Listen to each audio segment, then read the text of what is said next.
Селям алейкум, хайрлах шамлар. Витаю в эфире телеканала АТР. Вы смотрите информационно-аналитическую программу «Бугунь». Для вас работаю я, Гульсум Халилова, и я рада представить гостя, который присоединился к нашему эфиру. Це Андрій Шкіль, народний депутат України 4, 5, 6 скликань та політичний аналітик. Пане Андрію, вітаю вас. Селям алейкум. Витаю, Гульсум, залюбки. Пане Андрею, хотелось бы нашу беседу начать со следующего информационного сообщения. Российские пропагандистские СМИ и не только российские медиа, которые работают, скажем так, либеральные медиа сегодня, на Запад, ссылаясь на свои источники в администрации президента РФ, говорят о том, что внутри российских элит уже появляется раскол, и там приходит осознавание того, что после побега российских военных с Херсона война стратегически проиграна. Наблюдаете ли вы какие-то реальные предпосылки к тому, что в России может произойти некий дворцовый переворот? Ні, я думаю, що розкол еліт, так, це буде наявно і обов'язково, і протидії внутрішні, тобто внутрішня протидія одної частини еліти з іншою, вони, по-першому, в Росії були завжди, а тільки ці всі протидії, протистояння і, ну, скажімо так, взаємопоборювання, вони не мають на меті зміни влади, вони мають на меті зміни свого розташування в стосунку до Путіна, тобто приблизитися до Путіна, приблизитися до джерела фінансів, ну, влади, а влада і фінанси, влада і гроші в Росії – це тотожні поняття. І от, власне, от боротьба за розташування біля сонця, за місце під сонцем, це вона була в Росії завжди. Ці еліти різні, і не тільки еліти близького оточення Путіна, не тільки ті еліти, які приводили і приходили з ним, приводили його до влади, і разом з ним до влади приходили, воюють за місце під сонцем, за місце біля Путіна. Але і так звані ліберальні, і опозиційні, і попри те, що є так звана призначена опозиція, це комуністи, ЛДПР і інші парламентські структури, які просто мають імітувати політичне життя в Росії, вони мають свою нішу, і боротьба там вже в самій ніші відбувається. Тобто не бореться ні комуністична партія, ні ЛДПР за місце під сонцем Путіна. Ні. Вони борються за лідерство своєї партії, для того це їх наблизить до джерела фінансування. Тому немає підстав стверджувати, практично жодних підстав стверджувати, що так званий підкилимний чи палацовий заколот в Росії визріває. Пишуть про Пригожина і його армію, його ЧВК, його почали хвалити, Симонян почала хвалити. Ну, просто добрих відгуків всі пропутінські структури, всі структури російські більше не мають про кого сказати. Тобто Вагнер, він хоча б імітує силу, бо російська армія вже такої сили і потуги вже навіть не імітує. Тобто ведеться боротьба на виживання біля лінії фронту у солдат, а в генералів ведеться боротьба за виживання на своїх посадах, щоб зберегти їх будь-яким чином, жертвуючи особовим складом, жертвуючи абсолютно безпідставно життями людей і їхнім здоров'ям, ну і витрачаючи поки що майже безкінечні запаси артнабоїв, які успішно поповнюються іще старих совєтських запасів.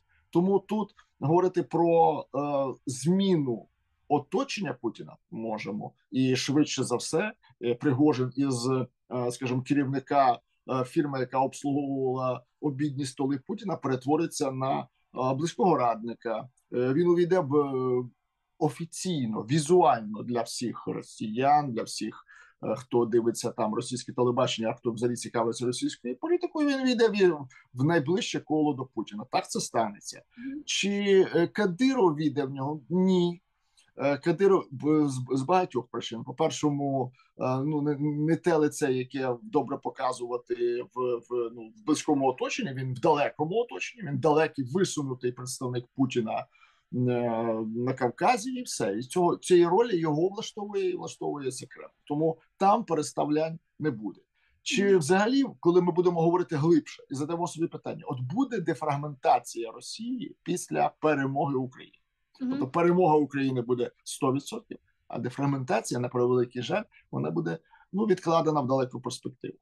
Тому що чому? А давайте згадаємо історію Росії. Скільки воєн Росія програла? Бо можна сперечатися, скільки виграла і з ким, скільки воєн програла. От для того, щоб козаки у Франції, то властиво я люблю пригадувати історію про нищівну, не можна сказати, про тотальну, фантастичну, тотальну поразку російської зброї під Аустерліс.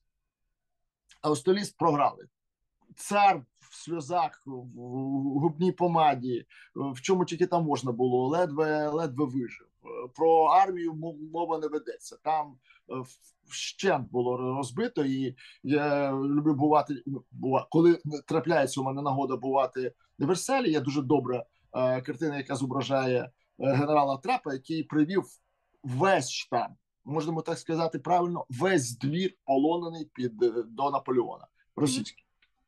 Що сталося в Росії? Була жалоба за поразкою,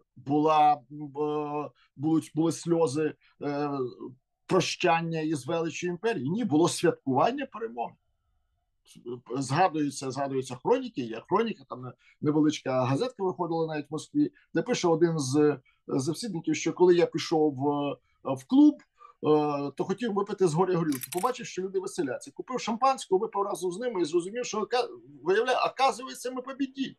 Під Аустерлісом перемогли. Цар живий, повертається, це вже перемога. Тобто Росію посилює не стільки поразки, не стільки перемоги у війні, а властиво поразки. Поразка згуртовує, треба відімстити, треба зібрати з силами, вождь завжди правий, треба згуртуватися біля нього, всіх непокірних посадити, арештувати і також їх згуртувати навколо себе. Таким чином формується ментальність, формується відчуття поразки, яке дає необхідність отримати перемогу. Звідси формувалися завжди оточеної фортеці, осадженої фортеці Росії, що всі проти нас хочуть поставити на коліна, ми піднімаємося, хочуть нас опустити, а ми встаємо, хочуть нас колонізувати, а ми вільні і так далі, хочуть нас захопити, а ми не даємося. І ось такий наратив, така інформаційна палітра, вона найбільше відповідає російській уяві про світ. Но так был сформирован. С другой стороны, пан Андрею, эти федеративные республики в составе России, они ведь ментально все друг друга очень сильно отличаются. И даже если брать Чечню, то это совершенно другой менталитет. Это и конфессионально, и ментально, и язык, и традиции. В принципе, все очень сильно отличается от среднестатистического, скажем, русского человека. Цілком згоден. Те, що на Кавказі будуть виникати проблеми, що це буде головне джерело проблем, так, але це не буде джерелом, на мою точку зору, з моєї точки зору, не буде джерелом дефрагментації. Ми просто знову вернемося в ближче минуле, не в Аустерліс, а в 18-й рік, 19-й. Давайте пригадаємо, як прекрасні воїни з Кавказу воювали за єдність імперії. Вони воювали не стільки навіть за власну незалежність, дуже мало було таких, але давайте згадаємо дивізії з негарною назвою «Дикі дивізії» у Колчака і Денікіна. Вони були, і це просто прощання з уявленням, яке формувалося так довго і тривало. Тому навіть якщо попроще, і швидше за все станеться, що республіки Кавказу, народи Кавказу відійдуть, це буде друга, чи можемо навіть сказати третя дефрагментація Росії, але це не буде кінець імперії. Тобто це не буде дефрагментація, це буде відділення, відпадання певних земель. Бо Російська імперія, вона властиво будувалася таким, щоб забрати максимально багато, щоб потім можна було небезпечно для власного існування дещо там інколи віддати. Дещо, крім України, звичайно, бо це Україна – це частина імперії. Тобто, от вихід України з-під імперської п'яти, вихід України, повернення України в європейське лоно, в європейську родину, і відгородження ментальне, тобто захист ментальний України від Росії без взаємовпливів, це призведе до руйнації імперії, звісно, але це не призведе до руйнації імперії завтра. Тут не треба тішити себе ілюзіями, що перемога буде святкуватися у нас, що в Україні буде подвійна перемога. Переможемо Росію, Росія після цього розпадеться. Це може трапитися, але це властиво буде на рівні, ну якщо не чудо, то дуже малої історії з дуже малою імовірністю. А зараз треба готувати себе і Україну, що після перемоги настануть інші складні моменти. Треба буде формувати країну, державу, яка буде здатна завжди в кожний момент оборонити себе від лихого сусіда, від сусіда, який не передбачуваний, який, тобто як він передбачуваний своєї агресії, але просто не можемо передбачити, яка саме форма агресії проти України буде застосована. Чи це буде знову ракетний обстріл після перемоги, бо збережуть вони потенціал, чи це буде що інше? Бо багато, звісно, буде залежати від того, як як українська перемога буде протрактована і пролонгована Заходом. Тобто, чи це завершиться репараціями, чи ядерним роззброєнням Росії?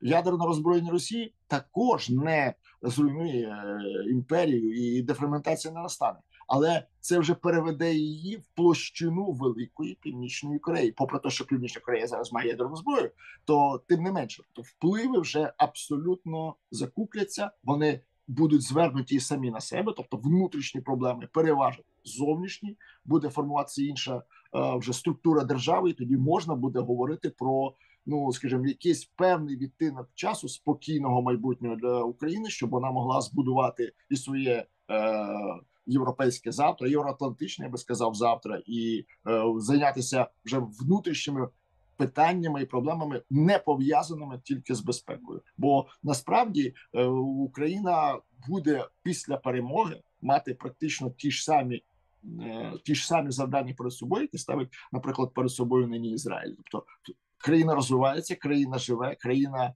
процвітає, але країна постійно в постійному очікуванні проблем, створеної сусідами. Скажімо так, не в постійному очікуванні війни, але порох вони тримають сухим. Тому Росія зараз не має розглядатися як таке тимчасове чи напіврозпадне держава, яка напіврозпалася. Ні.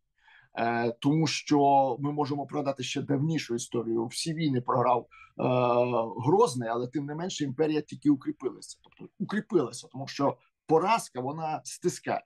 Росію стискає багато інших країн з сталою демократією, країни з вільними людьми і наявністю традицій свободи. Вони не терплять поразок, і вони не терплять тих, хто до цих поразок їх призвів. Ну, ти програв, ну все, до побачення. Ти маєш поступитися своїм місцем іншому кращому. Ось кращий, ти йдеш, ти не хочеш піти, то ми разом з кращим попросимо тебе посунутися з цього місця.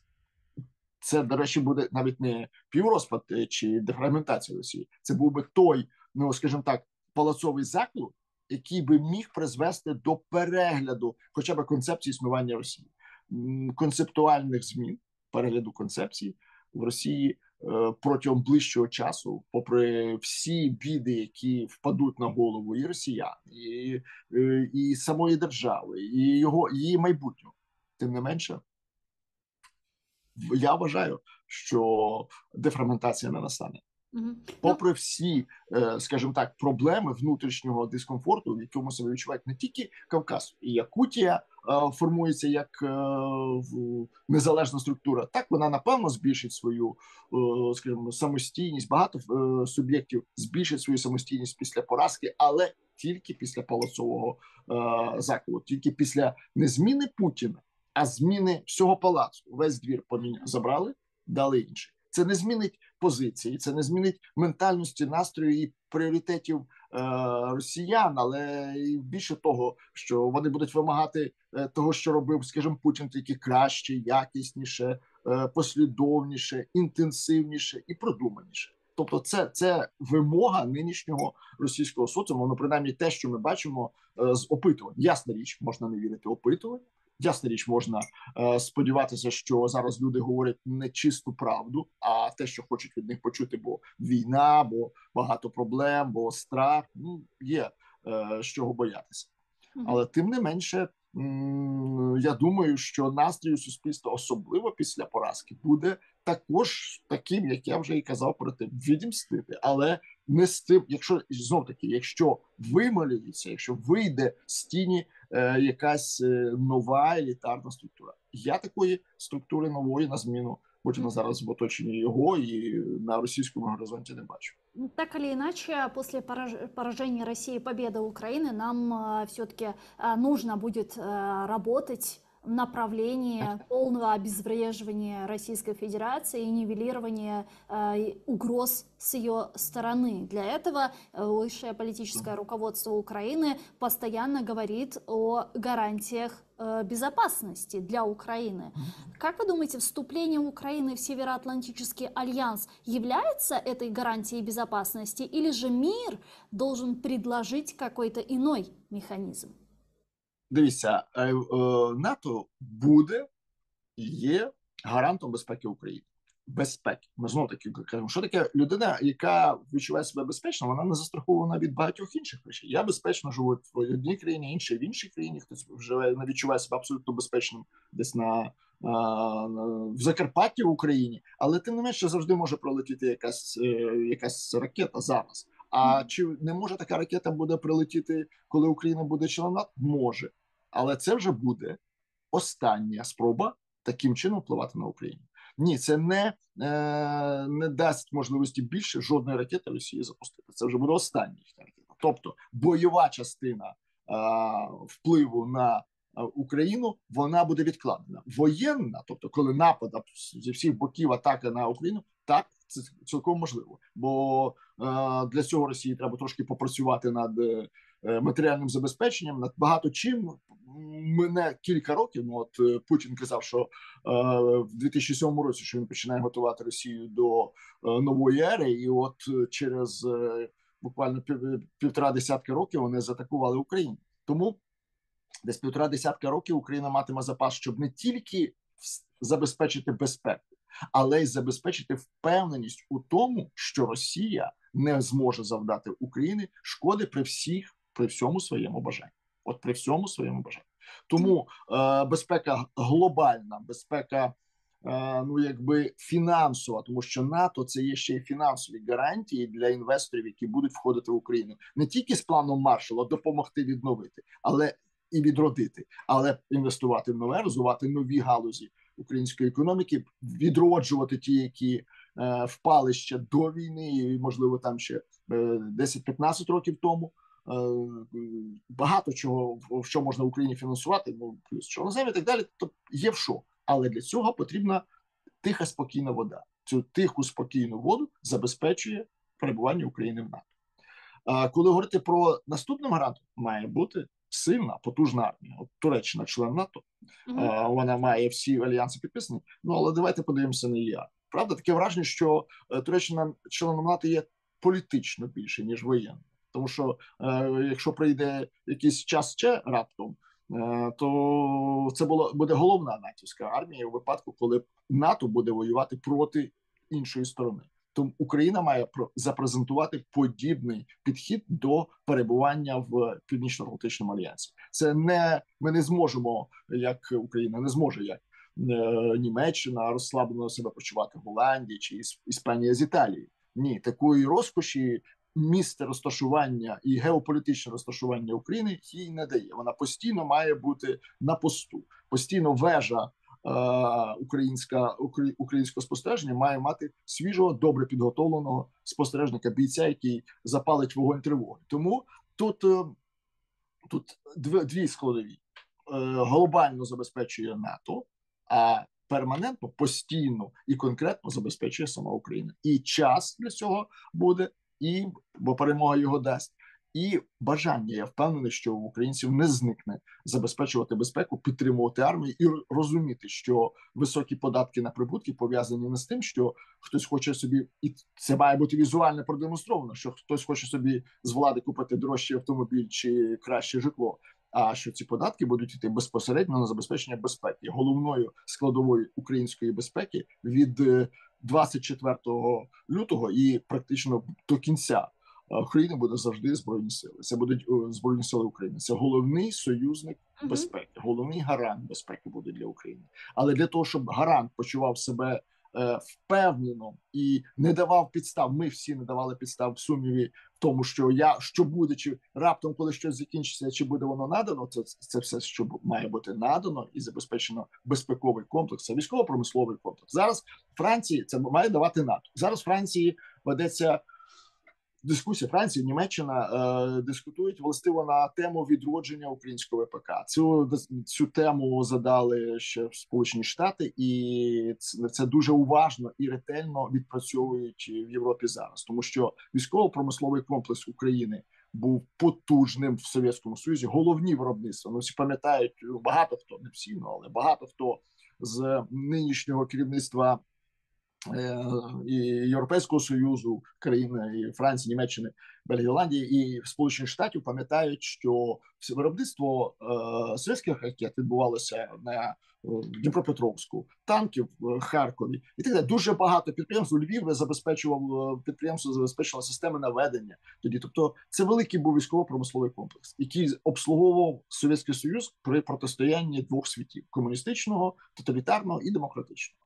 Зараз, звичайно, такі потуги Україні, напевно, не будуть потрібні, але відродити елементи, які були найкраще себе проявили у нинішній війні, і самостійно забезпечувати себе і артнабоями, і ракетами, і всіми, і самохідними артилерійськими установками. Все це має Україна забезпечити себе повністю, тому що вона потребуватиме цього значно більше, ніж навіть сусідня Польща. Хоча там це і територіально велика потужна країна, також і потрібно буде, попри все, потужна і велика армія. І вертаючись до Росії, то які втрати? Ми коли говорили про втрати і дефрагментацію. Так, якщо поставити питання, чи зазнає Росія втрат територіальних після української перемоги і російської поразки?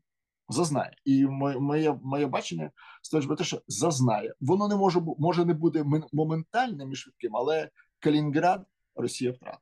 Тому що немає жодного сенсу в цьому для Європейського Союзу зберігати анклав терористичної структури.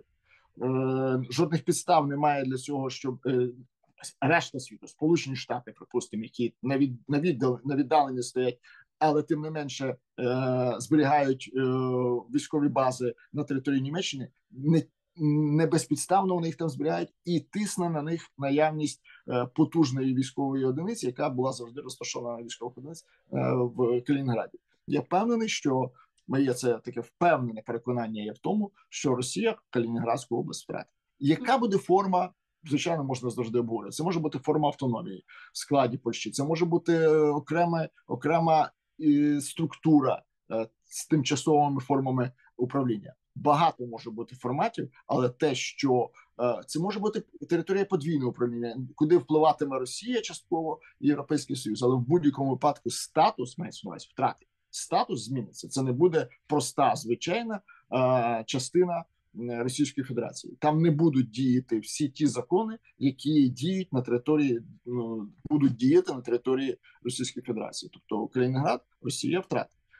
Чи буде наступні інші втрати? Можливі, але знов-таки вони хоч і є можливими, але не призведуть, принаймні в близькому часі, до дефрагментации России. Ну, что, вот в принципе, было бы логично после поразки. Прошу. Да, сегодня мы видим, что Россия, которая осознает, возможно, уже свой стратегический провал, стратегический проигрыш в этой войне, пытается задействовать свою, в том числе западную агентуру для подталкивания Украины к переговорам, к переговорному процессу, то, о чем они в последние 2 недели уже просто открыто говорят, открыто об этом сказал Лавров на саммите G19 своим пропагандистским СМИ, что якобы они готовы к переговорам, но Украина выдвигает неадекватные условия, а неадекватными условиями он называет деоккупацию всех украинских территорий и возвращение к границам 1991 года.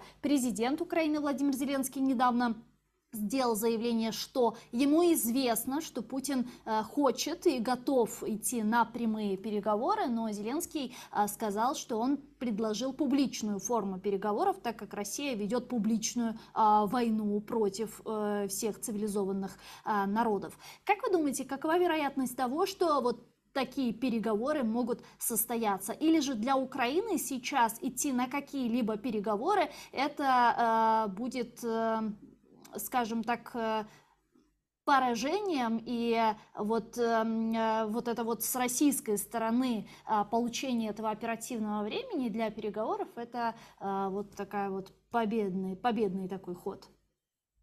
Ні, звичайно, якщо зараз почнуться перемовини, це буде перемога Росії, тобто просто перемога. Тому вони не почнуться. І тут можна зацитувати чи згадати Генріха V, цікавого такого короля англійсько-французького, та то він сказав, коли що початком перемовин буде наша перемога. От початком перемовин буде наша перемога. Це завжди це зрозуміло, що Україна буде вести серйозні нормальні перемовини тоді, коли буде досягнута формула перемоги. Формулу перемоги сформулював Зеленський. Він сформулював не тільки те, що будуть війська Росії будуть виведені, вигнані, викинуті. Тут вже можна різні дієслова вживати, але тим не менше, російських військ на території України немає.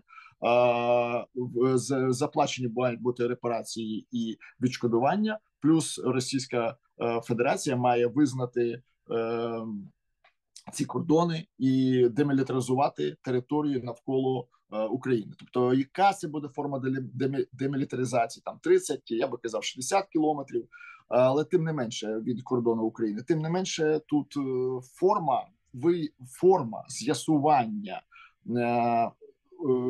листа перемовин буде формуватися після перемоги України. Розмова про те, що Сполучені Штати чи там особисто президент Байден чи Саліван, який приїздив до Києва, які мали тиснути чи якось заохочувати бодай Зеленського до перемови. Ні, тут я не був на цих перемовинах, звісна річ, але я можу десь гіпотетично собі так уявити, про що вони говорили. Так, Говорив Саліван. Давайте Смолюбі. От Саліван приїхав і каже: пане Зеленський, ну дивіться, ну от така войовнича у вас риторика, ну а яка може бути під час війни? Ну але ж це представник мирної країни. Ви так категоричні. Ось це було прийнято законом заборона вам, президентові, вести головнокомандуючим, вести перемовини з іншим головнокомандуючим. Це не так добре дзвенить в образі України на Заході. Тому що непримиримий Путін, він ні до чого, він не гнучкий, він тоталітарний, він як старий ржавий гвіздок, який швидше зламається, ніж, ну скажімо, буде такий флексибл, такий гнучким. І тому треба тут змінити риторику, принаймні в межах виборчого процесу. Ну, це цілком нормальна розмова, до речі. Так, це не якісь там історії про те, що хтось має відступити, змінити позицію, щось таке. І реакція була у Зеленського абсолютно також передбачувана. Він сказав: ну, ми подумаємо, яким чином це можна сформулюватися. Далі це були розмови вже про конкретні речі, скільки йшов там. І він вийшов і сформулював: так, ми готові, але ось такий формат. Те, що цей формат неприйнятний для Росії, власне, тому продовжуються бойові дії. Якщо вони будуть, коли вони будуть ці бойові дії проводитися в Україні, Україна буде воювати доки ця формула з 3 пунктів не буде стане прийнятною для Росії. І вона стане, чи тепер, я кажу, чи в четвер, але точно стане. І Захід, який вустами, для мене це не промовство, і для багатьох українців, вустами саме президента Макрона сказав, що так, перемовини необхідні, я вважаю необхідні, але тему має визначити, час і тему їх має визначати Україна. Ми не маємо права ні тиснути, ні впливати. Так, ми хочемо, щоб ці перемовини почалися. Ми хочемо завершення війни, але ця війна мусить завершитися тільки на українських умовах. І це позиція, яка не змінюється Заходу і не зміниться. Можуть лунати різні заяви в зв'язку з виборами, якимись внутрішньодержавними національними процесами. Вони будуть відбуватися постійно і в Німеччині, і в Італії, і в Іспанії. Ну, в Франції також це все нестабільно, тому що можуть початися вибори парламентські, але тим не менше, знову таки, вертаючись, простий приклад. В Франції було прийнято бюджет практично вперше в історії меншістю голосів. Чому? Тому що у Франції є закон, який передбачає, що коли надзвичайна ситуація, то може бюджет бути прийнятий в зв'язку з надзвичайною ситуацією простою більшістю голосів. Мгм. Не загальною. Тобто, не як в українському парламенті 226, а може 220 взяти і проголосувати. Ну, умовно. За закон про бюджет. Бо це не просто голосування за постанову, це закон про бюджет. Використана була стаття, яка ще була у французькій конституції збережена Де-Голлем після Другої світової війни. Все. І це спрацювало. Тобто Україна, тут війна в Україні, в Європі, вона вже на папері записана законодавчому французькому. Тут написано, що у зв'язку з війною в Європі написано, що віроломно Росія напала на Україну 24. Ні, написано у зв'язку з війною в Європі. Ми приймаємо цей бюджет от таким.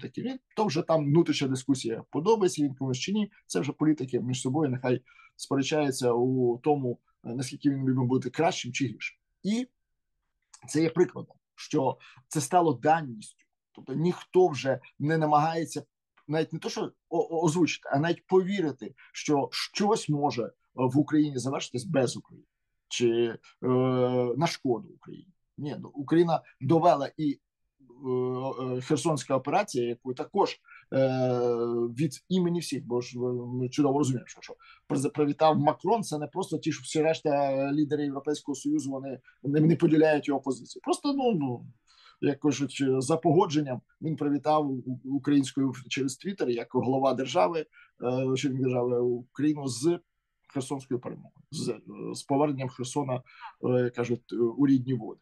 Тому тут вже відбулися, тобто Рубікон європейський вже перейдено. Просто питання далі, яким чином, як швидко Україні рухатися вже в європейських проблемах. І от одною з таких європейських проблем це те, що є війна війною, але не треба забувати, що Україна – це демократія, яка воює проти тоталітаризму. Не може складатися враження у європейського мешканця, що Україна все, от вона затялася, ніколи в житті, ніяких переговорів, то до Москви дійдемо. Там Росія ж не даремно, це ж не тільки вона діє через своїх агентів впливу. Так, вони діють. Хоча, до речі, можу сказати, як глядач, що дуже багато облич зникло з політичного, скажімо так, з експертного середовища у Франції, в Німеччині, де я слідкую, також достатньо ретельно. Вони позникали. Ні, напевно, вони десь є, але не так часто вони з'являються вже на провідних телевізійних каналах, в виданнях. Тобто, частину просто звільнили з державних структур, ті структури, які формували, скажімо так, формували державну політику щодо Східної Європи, не просто України, а Східної Європи. Вони їх попросили пошукати іншої роботи. Тобто відбуваються тектонічні практично зміни в європейській свідомості і в європейській ментальності, але вони поступові. Так ось, коли ми говоримо про, скажімо так, українське майбутнє в Європі, то тут треба, є певні правила, певні рамки. Це не правила, закони. Не можна, безкомпромісність потрібна тільки коли торкається питання закону. Закон є безкомпромісний. Всі решта мусять шукати компроміс, який збереже більшу кількість життів, більшу кількість здоров'я, більшу кількість грошей, врешті-решт. Тому готовність до перемовин України має бути демонстрована постійно. І просто чому сталося, чому зайняла таку позицію українська влада? Після того, коли перерваний був діалог, коли він був розірваний, цей навіть прихований якийсь там не діалог, а якийсь там сигнальне маякування, тобто взаємні сигнали ліхтариків були перервані після того,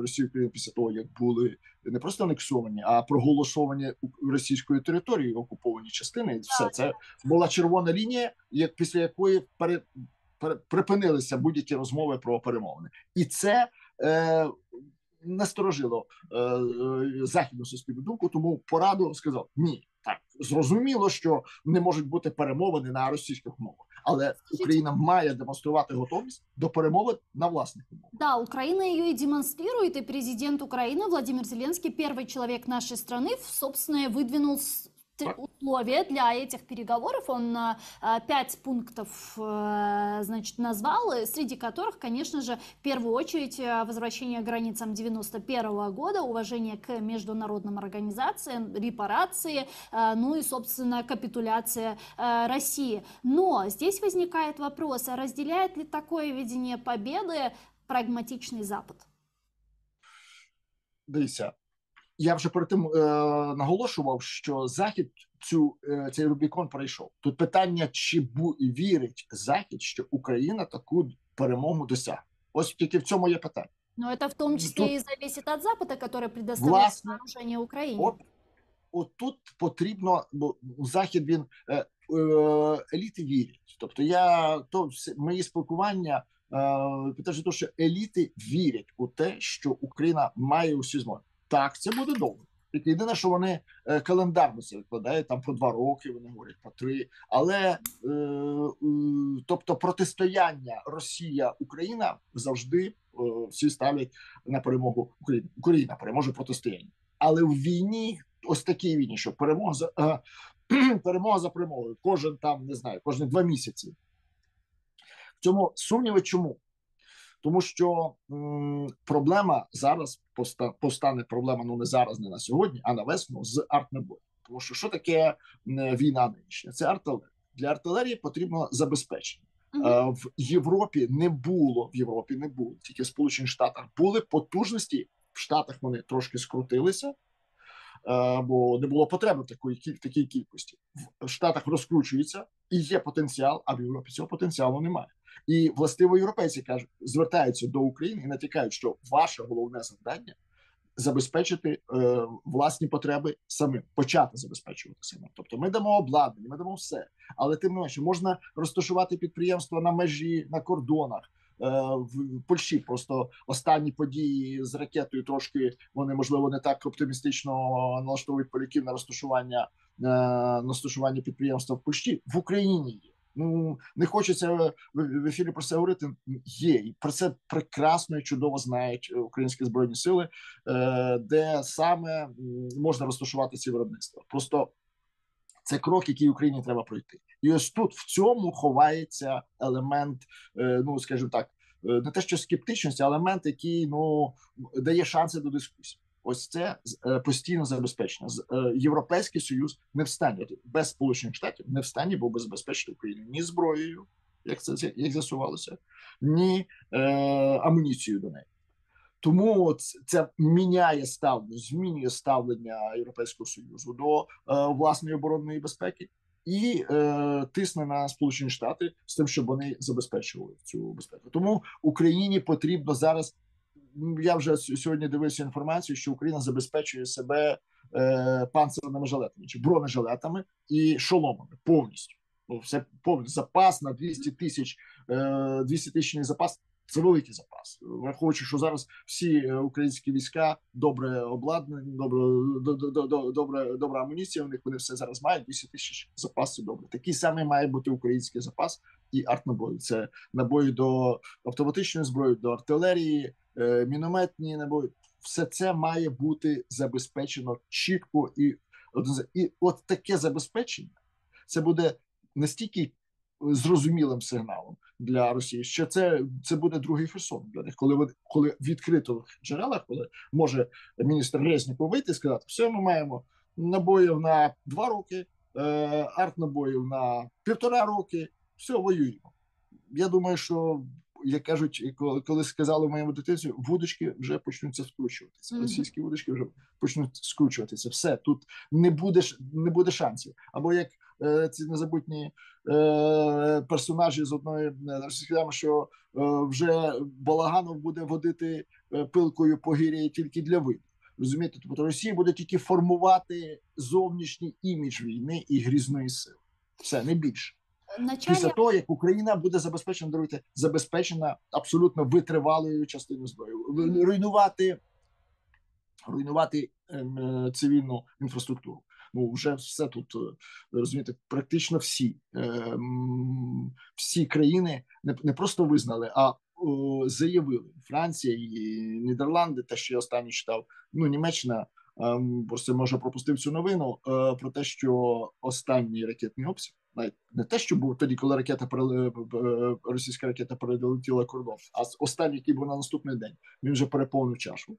І зараз вже працюють служби на те, щоб імплементувати обстріли українських енергетичних об'єктів цивільної інфраструктури, як воєнні злочини Російської Федерації.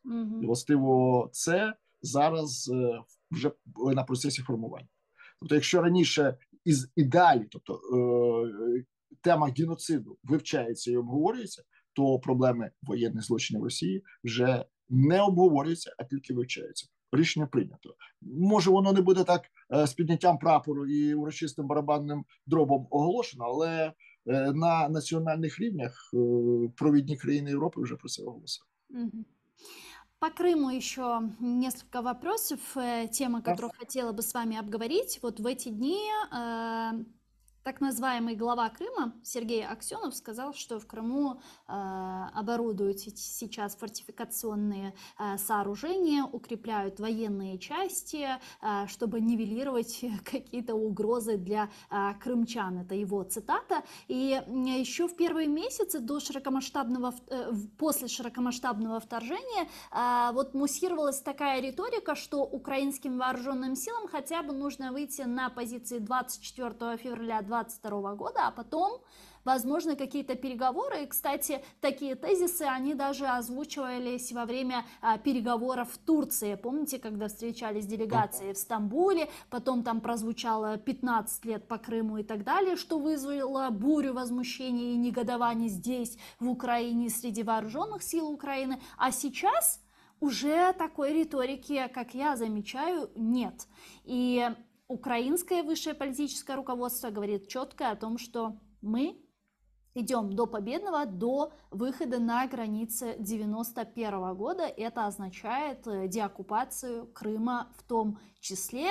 А Крым, напомню, это именно та территория, которую Россия на протяжении 8 лет считает сакральной. Это для них там красная линия, Крым вы что, ни за что, это наше, по Крыму никакие переговоры и так далее. Вот что сейчас, по вашим наблюдениям, относительно полуострова Крым происходит? Насколько у нас четкая риторика, насколько четкое понимание у наших западных партнеров, что Крым также будет деоккупирован, и что относительно реакции Росії?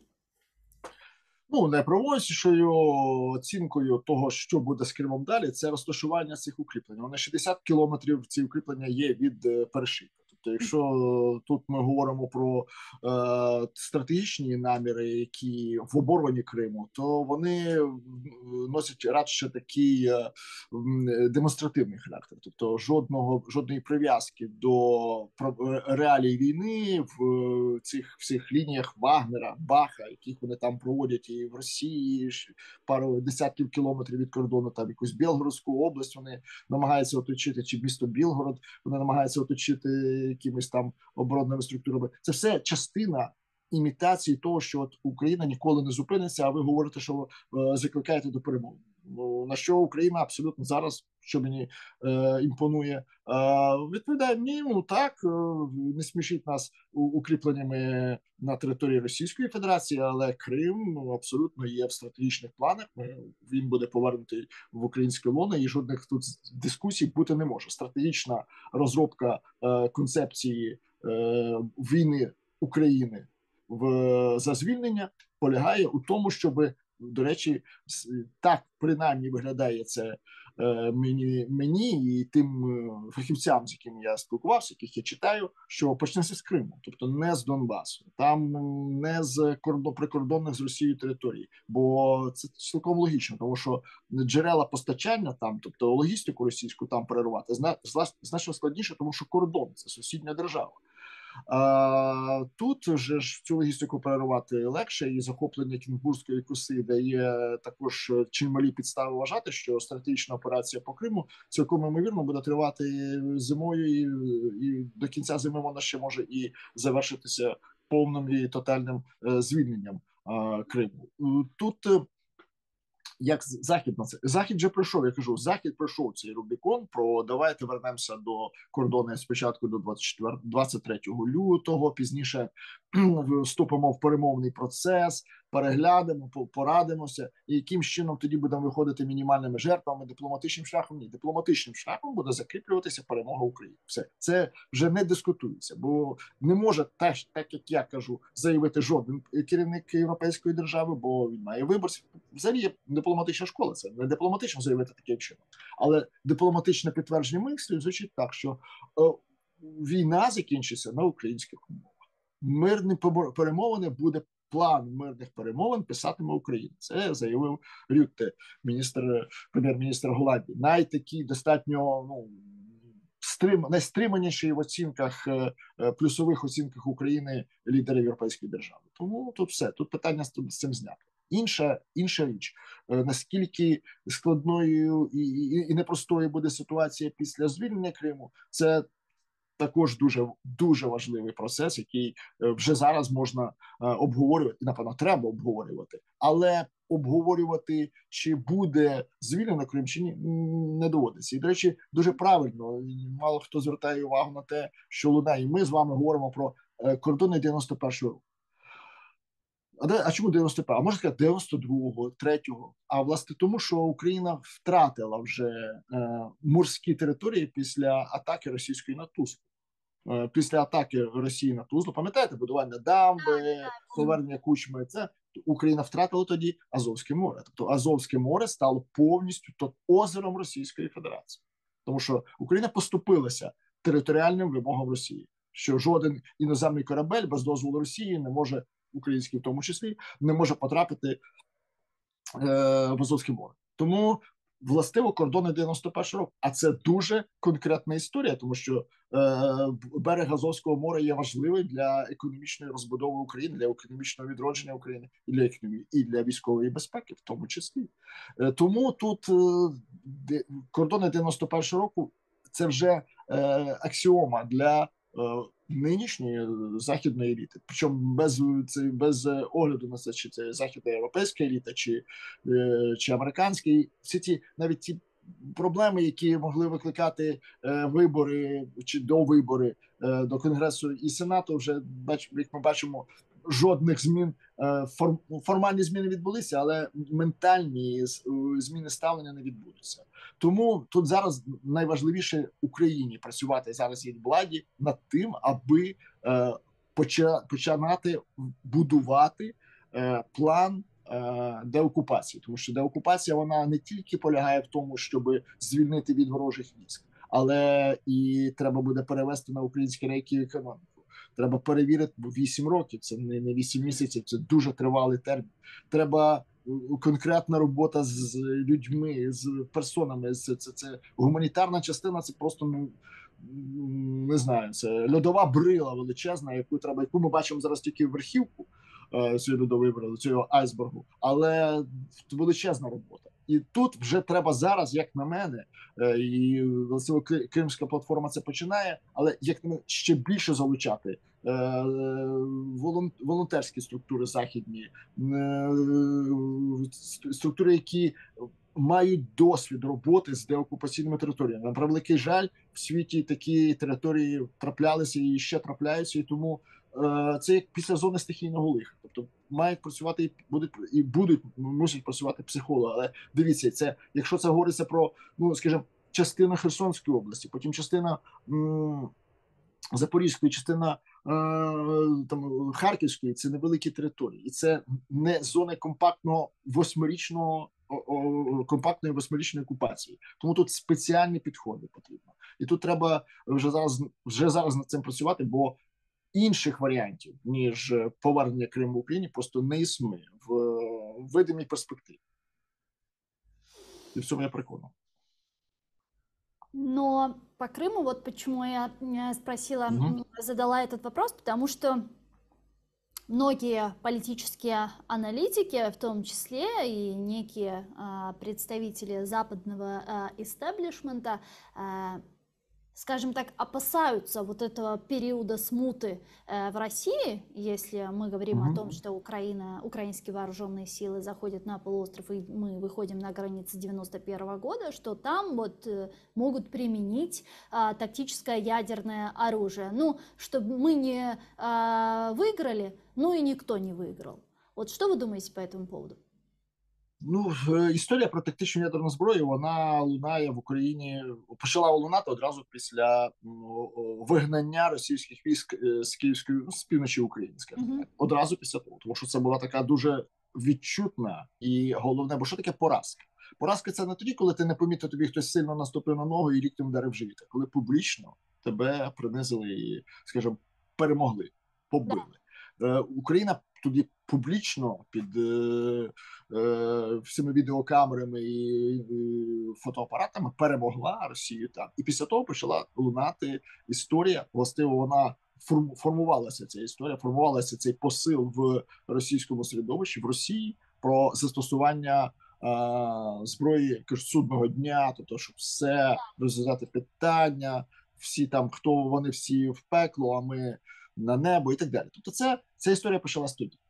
Вона зараз нічим не продовжується, тому що, зверніть увагу, як би не отримали вони в кістку в Херсоні, про ядерну зброю говорить все менше і менше. Після ракети, аналіз дуже добре французи зробили, я дивився, вони зробили аналіз російських ЗМІ з приводу, коли було повернено Херсон, і після того, коли було обстріляно Україну, і ракета впала, і ніхто ще точно не було жодних інформацій.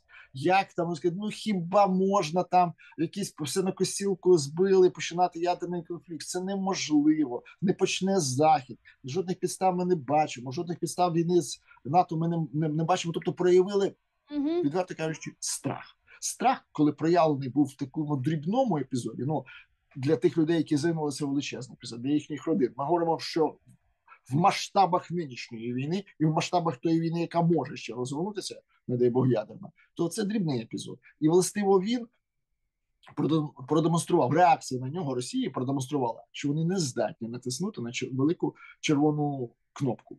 Принаймні поки що. Принаймні доти вони не здатні, поки той час смути, про який ви сказали, не настане. Бо тоді, коли настає час смути, той, проти кого постають смутяни, так, він має продемонструвати силу. Він має продемонструвати непорушність принципам. Все, я обіцяв, ми не переможемо, ми не програємо, але й вони не переможуть. Так. Тому це може бути тоді.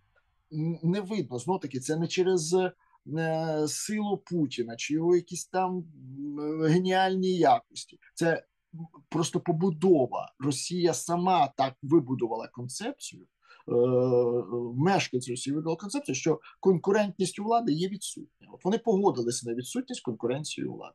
І тому палацовий заколот, тобто зміна Путіна на кого там, на когось з другого кола, є майже неймовірною і б непотрібною. Тому що не зміниться політика, а ситуація зміниться. І тому краще всі проблеми перевішати на нинішнього Путіна. Бо якщо все впаде, то можна буде сказати, він був усього винен. Ми стояли збоку, так, ми могли щось змінити, але ми боялися таке інше. Це вся історія стара, яка була і після Сталіна, після Гітлера. Це все вже пройдені етапи.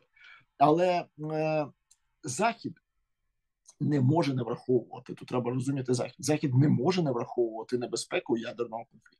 І тому, звісна річ, що Україну будуть постійно інформувати про те, що це небезпечно, атака на Крим, це небезпечно, що це територія Росії, але українська сторона буде не менш коректно відповідати. Але і Херсон був вже проголошений частиною Росії. Карти вони випустили, то, що це частина Росії. В Конституцію вони внесли, що Херсон – це був територія Росії. Это, кстати, выстрел себе в ногу со стороны России. Объявить Херсонскую, Запорожскую, Донецкую, Луганскую областей субъектами Российской Федерации, таким образом поставить их в один ряд с Крымом.